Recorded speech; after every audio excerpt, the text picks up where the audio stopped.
Ma'am কি করবেন?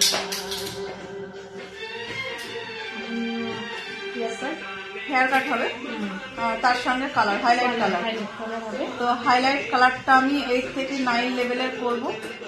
8 থেকে 9 লেভেলে, হ্যাঁ হাইলাইট, ওটা আপনার স্কিন টোনের সাথে খুব ভালো যাবে। আর একটা সুন্দর হেয়ার কাট করে দিচ্ছি, বাকি হ্যাঁ ঠিক আছে। আর কোনো রিকোয়ারমেন্ট? দেখতে যেন ভালো লাগে, চেঞ্জ হতে চান, চেঞ্জ হতে চাই, সবাই যেন দেখে বলে যে কোথা থেকে করেছি, তাই না? হ্যাঁ ঠিক আছে। আর তোমার পার্লার প্রমোশন হয়ে যাবে, তাই তো? বম্বে পৌঁছে যায়, যেন বম্বে পৌঁছে যায়, তাই তো? তো ম্যাডাম থাকে এখন বম্বে। ম্যাম বম্বে কোথায়? ওই বম্বে প্রপার বম্বে নেই, নাসিকে থাকে। তো ম্যাম এসছে এখানে বাড়ি, তো ম্যামের আমি এখন হাইলাইটস করব আর একটা কাটিংও করব। তো ঠিক আছে, স্টার্ট করি। তো আমি আগে চেক করে নেবো হেয়ারের কোনো রকম কোনো প্রোটিন আছে কিনা, হেনা করা আছে কিনা। তো কেন হেনা করা থাকলে কোনো রকম কোনো কালার আসতে চায় না। তো আমি কোনো কালার করার আগে ফার্স্ট আমার হেয়ারটাকে চেক করে নিচ্ছি, যাতে আমার কালার করতে কোনো প্রবলেম না হয়। আর সরি,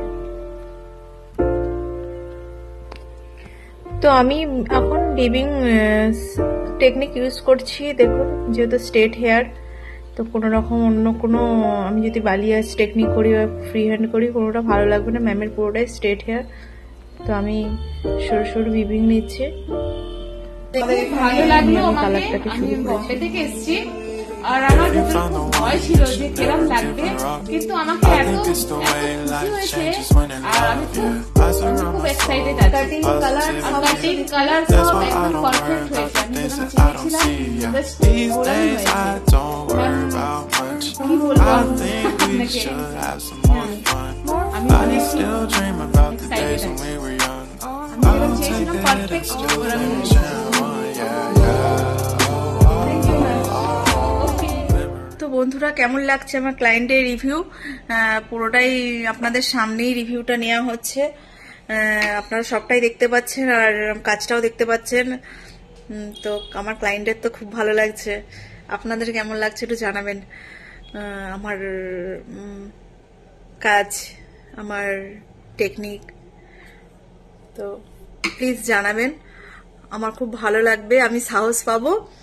কেন ভিডিও আমি কোনোদিন বানাইনি এইভাবে, তাই নতুন নতুন শুরু করেছি, আপনারা সবটাই জানেন।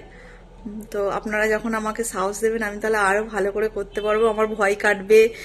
আর জানেন তো, প্রথম যখন ভিডিও প্রত্যেকেই কিছু করতে চাই, তো প্রথমে সবাই পারফেক্ট হয় না, আমিও না। তো আমি চেষ্টা করছি ভালো করে করার জন্যে। তো আপনারা যদি আগ্রহ, একটু সাহস দেন একটু আমাকে, তাহলে আমি আরো ভালো করব, চেষ্টা করব ভালো করার জন্যে। Thank you.